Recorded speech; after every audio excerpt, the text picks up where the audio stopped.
ሃሌሉያ ክብር ለጌታ ኢየሱስ ሲሆን። ሻሎም ቅዱሳን እንደምን ከረማችሁ? ሁሉ መልካም? እኔ ጋር ሁሉ መልካም ነው። ክብር ለጌታ ኢየሱስ ሲሆን እግዚአብሔር በጸጋው በምህረቱ እየደገፈ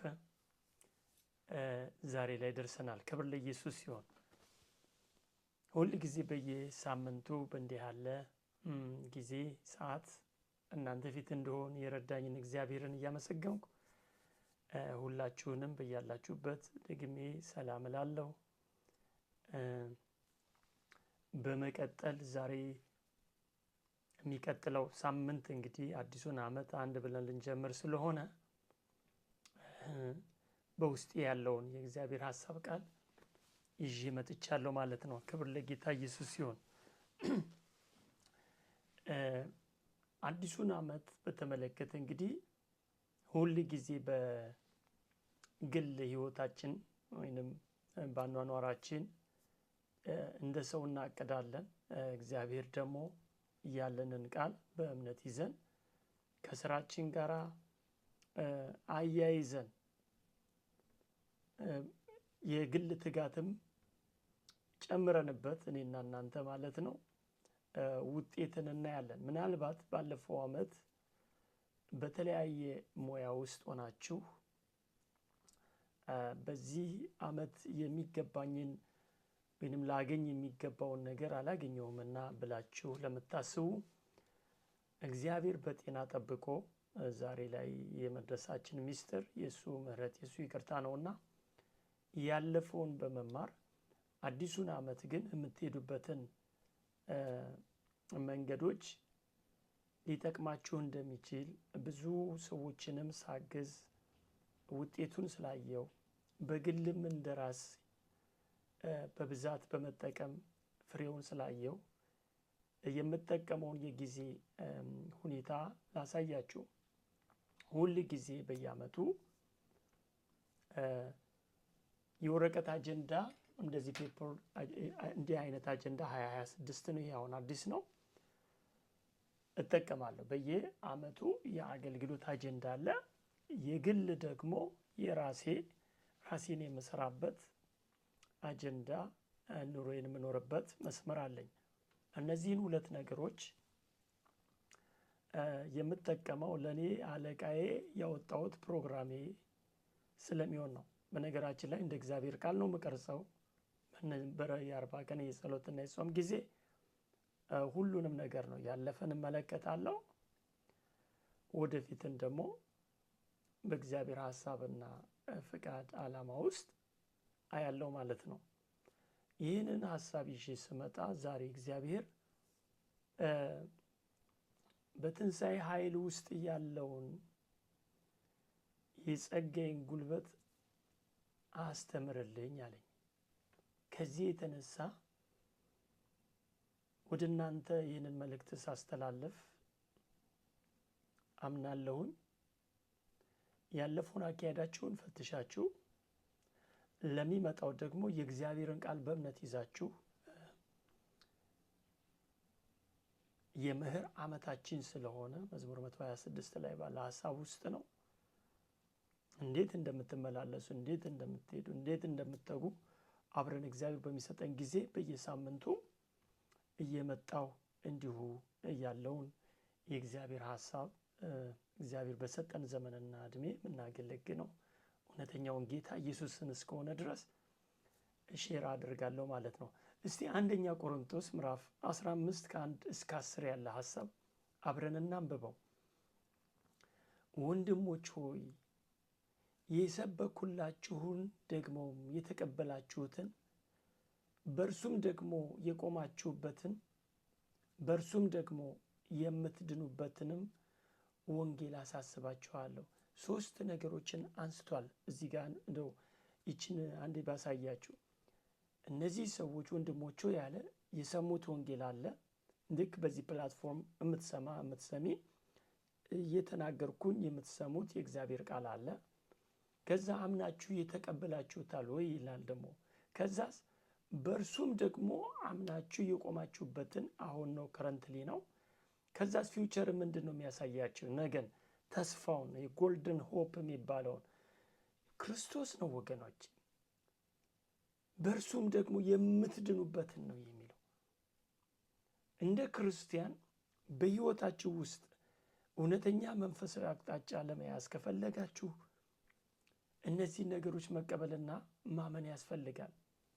በቃ ያለፈ ጊዜ አለፈ፣ መጥተሃል፣ እግዚአብሔር ይመስገን፣ ከድክመት ተምረሃል፣ ጉብዝናህን ጥሩ ነው፣ አሁን ደግሞ በሌላ በተሻለ ነገር ላይ ራስህን ተመልከት። ትልቁ ተስፋ የሆነውን ግን የወንጌሉን እውነት በምንም አትለውጠው። ምሳሌ 23 ላይ እውነትን ግዛት አትሽጣት ይላል፣ ጥበብንና ማስተዋልን ገንዘብ አድርጋት ይላል። እና በእግዚአብሔር እውነት ውስጥ በእግዚአብሔር ቃል ውስጥ ነው ነገ ተሰውሮ ያለው። ከክርስቶስ ጋር ተሰውራቸዋል ስለሚል በከንቱ ካላመናችሁ በቀር ይላቸዋል ሲመክራቸው። ብታስቡት በምን ቃል እንደሰበኩላችሁ አሳስባችኋለሁ። ከዛስ ምን ይላል? እኔ ደግሞ የተቀበልሁትን ከሁሉ በፊት አሳልፌ ሰጥቷችሁ እንዲህ ብዬ። እሱም ያምነው መንገድ ነው። ቀጥሎ እንዲህ አለ፣ መጽሐፍ እንደሚል ክርስቶስ ስለ ኃጢአታችን ሞተ ተቀበረም። ማ? ክርስቶስ። ስለማ? ስለ እኔና ስለ እናንተ ስለ ኃጢአታችን ሞተ ተቀበረም። እሱም የተቀበለው ነው። እንግዲህ ሐዋርያው ተመልከቱ። መጽሐፍም እንደሚል በሦስተኛው ቀን ተነሳ። ተመልከቱ። መጽሐፍ እንደሚል በሦስተኛው ቀን ምን አለ? ተነሳ። ለኬፋም ታየ፣ በኋላም ለ12 ታየ። ቁጥር 6 ከዚያም በኋላ ከ500 ለሚበዙ ወንድሞች በአንድ ጊዜ ታየ። ከእነርሱም የሚበዙት እስካሁን አሉ፣ አንዳንዶች ግን አንቀላፍተዋል። ከዚያም በኋላ ለያዕቆብ ኋላም ለሐዋርያት ሁሉ ታየ። ከሁሉም በኋላ እንደ ጭንጋፍ ለመሆን ለእኔ ደግሞ ታየኝ። እኔ ከሐዋርያት ሁሉ የማንስ ነኝና የእግዚአብሔርን ቤተ ክርስቲያን ስላሳደድሁ ሐዋርያ ተብዬ ልጠራ የማይገባኝ የመጨረሻ ነገር ግን ተመልከቱ፣ በእግዚአብሔር ጸጋ የሆንሁ እኔ ነኝ። እዚህ ጋር በደንብ ተመልከቱ። ነገር ግን በእግዚአብሔር ጸጋ የሆንሁ እኔ ነኝ። ከዛስ ለእኔም የተሰጠኝ ጸጋው ከንቱ አልነበረም፣ ከሁላቸው ይልቅ ግን ደከምሁ። ዳሩ ግን ከኔ ጋር ያለው የእግዚአብሔር ጸጋ ነው እንጂ እኔ አይደለሁም። አሁን ተመልከቱ ቁጥር 10 ላይ በጣም ጠቃሚ የሆነ እኔና እናንተ ለነገ ብርታታችን የሆነ ሐሳብን አንስቷል። የጸጋው ባለቤት እግዚአብሔር ነው ይላል። ነገር ግን በእግዚአብሔር ጸጋ የሆንሁ እኔ ነኝ አለ። ጸጋው ነው ሰው ያደረገው። ጸጋው ነው እንዲቆም ያደረገው። የእሱን ያለፈ ሕይወቱን ሲመሰክር አሳዳጅ ቤተ ክርስቲያን አሳዳጅ ነበርኩ፣ ሐዋርያ ተብዬ እንኳን ልጠራ የማይገባኝ ነኝ። ከዛስ በኋላ ለእኔም የተሰጠኝ ጸጋው አለ። ጸጋውን በሥራ ላይ መዋሉን ደከምኩበታል፣ ከንቱ አልነበረም ይላል። ግን ዳሩ ግን ከኔ ጋር ያለው የእግዚአብሔር ጸጋ ነው እንጂ እኔ አይደለሁም። ወንድሜ እህቴ፣ ዛሬ በሚመጣው ጊዜ ውስጥ በፊታችን ላለው 2026 የምህር ዓመት ነው። እግዚአብሔር የተናገረህን እግዚአብሔርን የምታገለግልበትን ጸጋን ይዘህ ተነሳ። ጸጋሽን ይዘሽ ተነሽ። የሚሰራው ባንቺ ውስጥ የሚሰራው ባንተ ውስጥ የእግዚአብሔር ጉልበት ጸጋ እንጂ ሐዋርያው እንዳለው እሱ አይደለም። እስቲ ላሳያችሁ ታዲያ የትንሣኤን ኃይል በኤፌሶን 1:17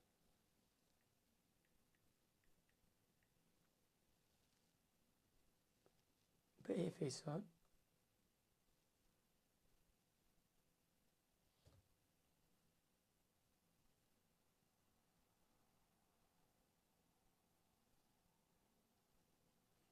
ኤፌሶን ምዕራፍ 1 17 ጀምሮ ኤፌሶን 17 ጀምሮ ምን ይላል?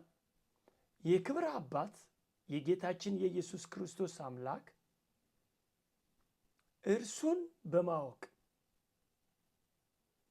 የጥበብና የመገለጥን መንፈስ እንዲሰጣችሁ እለምናለሁ ካለ በኋላ ምን ይላል መሰላችሁ? ይህም የልባችሁ ዓይኖች ሲበሩ የመጥራቱ ተስፋ ምን እንዲሆን በቅዱሳንም ዘንድ ያለው የርስት ክብር ባለጠግነት ምን እንዲሆን ለምናምን ከሁሉ የሚበልጥ የኃይሉ ታላቅነት ምን እንዲሆን ታውቁ ዘንድ ነው። አሁን ተመልከቱ። በጣም እንደ ክርስቲያን አንድ ሰው ጌታ ኢየሱስ ክርስቶስን እንደሚያገለግልም ሰው ትልቁ ተስፋ ያለው እዚህ ውስጥ ነው። ተመልከቱ። ነገ በጣም እርግጠኛ በእግዚአብሔር የሆነልኝ ነኝ፣ የሆነልሽ ነሽ።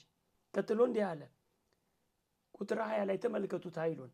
ክርስቶስንም ከሙታን ሲያስነሳው ከአለቅነትና ከስልጣንም ከኃይልም ከጌትነትም ሁሉ በላይና በዚህ ዓለም ብቻ ሳይሆን ነገር ግን ሊመጣ ባለው ዓለም ደግሞ ከሚጠራው ስም ሁሉ በላይ በሰማያዊ ስፍራ በቀኙ ሲያስቀምጠው በክርስቶስ ባደረገው ሥራ የብርታቱ ጉልበት ይታያል ይላል። እግዚአብሔር ለእኔና ላንተ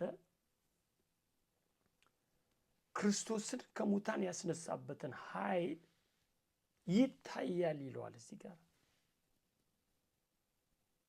በዚህ ኃይል ነው እግዚአብሔር ወደ ሕይወታችን የመጣው ወገኖች። ሁሉንም ከእግሩ በታች አስገዛለት።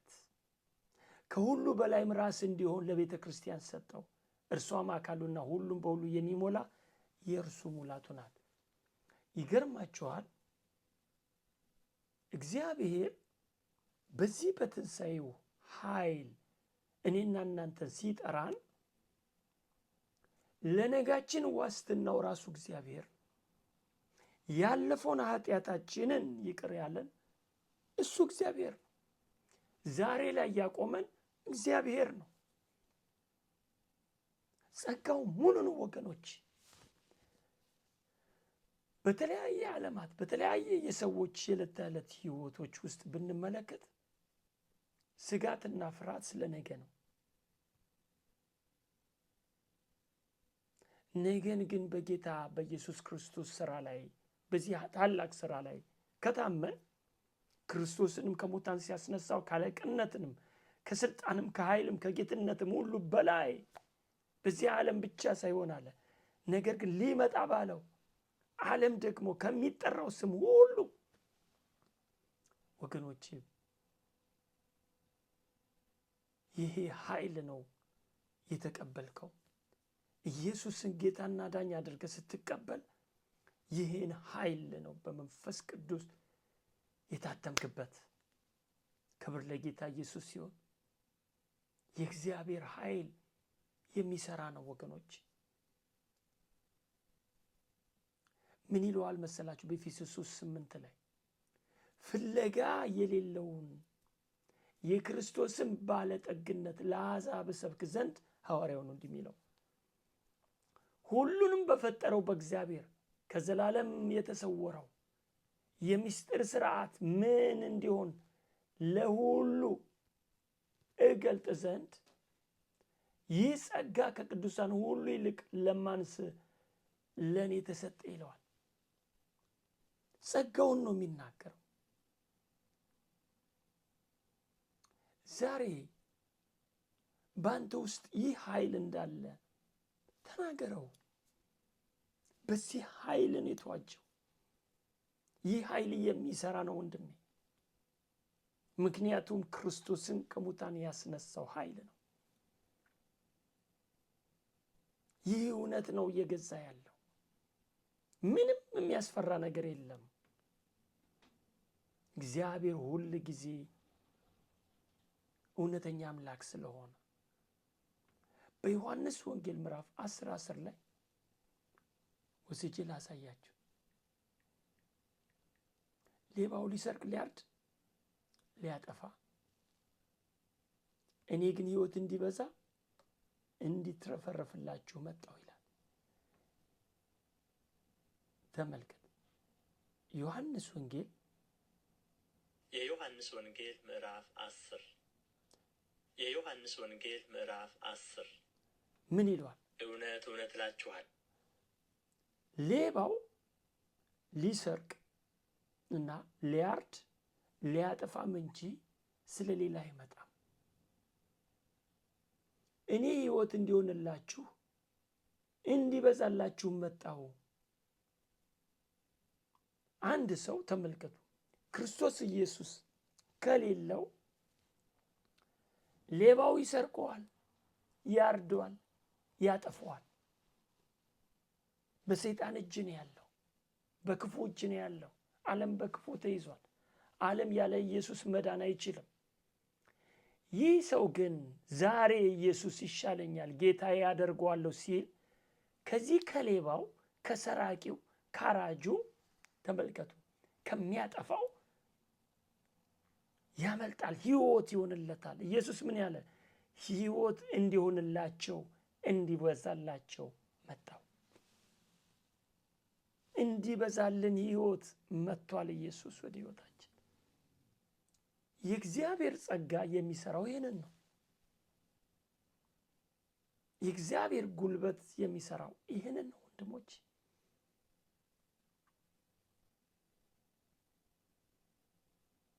አምናለሁኝ በቀጣይ ሳምንት አዲሱን የ2026 ትምህርት ይዤ እንገናኛለን። እግዚአብሔር ደግሞ መልካም ያደርጋል። በየሳምንቱ የምለቀውን በተለያየ በግል ዩቲዩብ፣ በቲክታክ፣ በፌስቡክ ከተከታተላችሁ ወንድሞቼ እህቶቼ አምናለሁ የእግዚአብሔር ቃል ሁላችንንም ይሰራናል። የእግዚአብሔር ቃል የሚሰራ ስለሆነ ነው። ስለ እግዚአብሔር ቃል እስቲ ምን ይላል መሰላችሁ? በዕብራውያን 4:12 ላይ ወስጄ ላሳያችሁ። ኢየሱስ ጌታ ነው።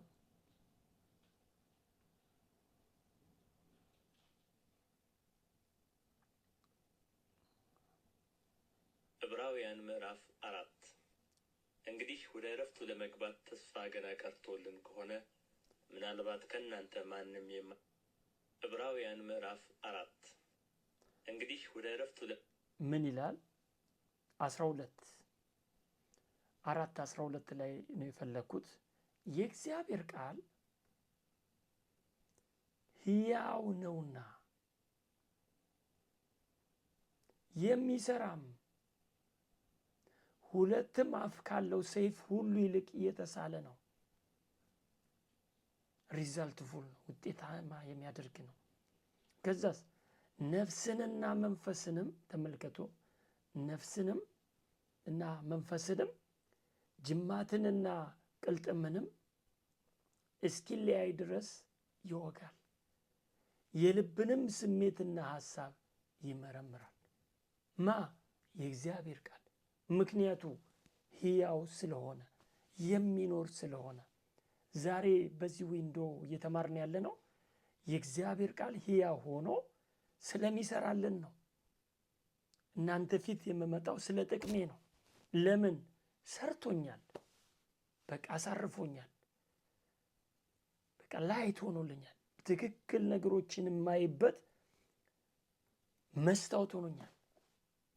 የእግዚአብሔር ቃል ወገኖች በዚህ በ2026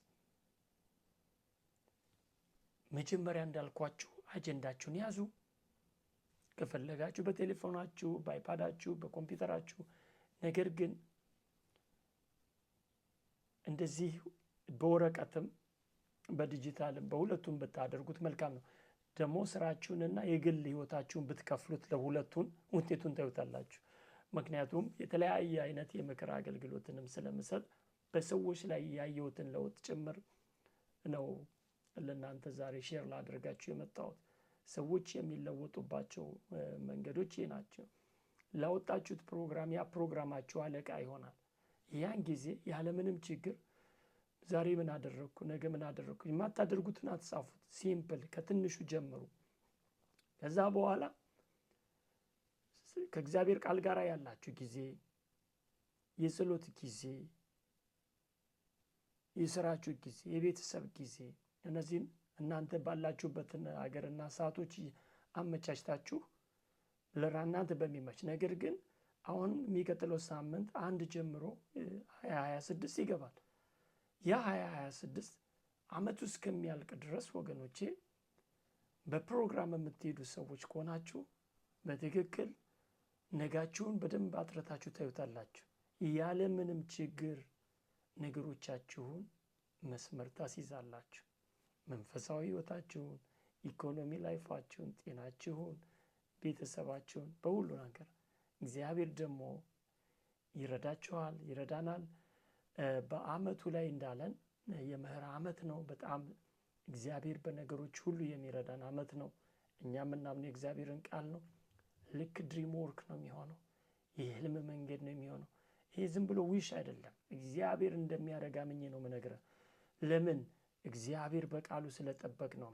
እግዚአብሔር ባለን ጊዜዎች ሲሰራ ስላየው ይህ ቃል ይሰራል። ለምታምኑ ሁሉ ይህ ቃል እንደሚሰራ አምኜ ነግሬያለሁ፣ አውጃለሁ። መልካም አዲስ ዓመት ይሆንላችሁ።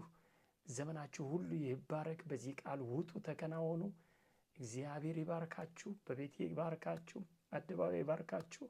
ስትገቡ ተባረኩ፣ ስትወጡ ተባረኩ። የእግዚአብሔር በረከት በእናንተ ላይ ይታይ። በጌታ በኢየሱስም ብሩካን ናችሁ። አሜን። ጌታ ይባርካችሁ። ስለነበረ ጊዜ ተባረኩልኝ።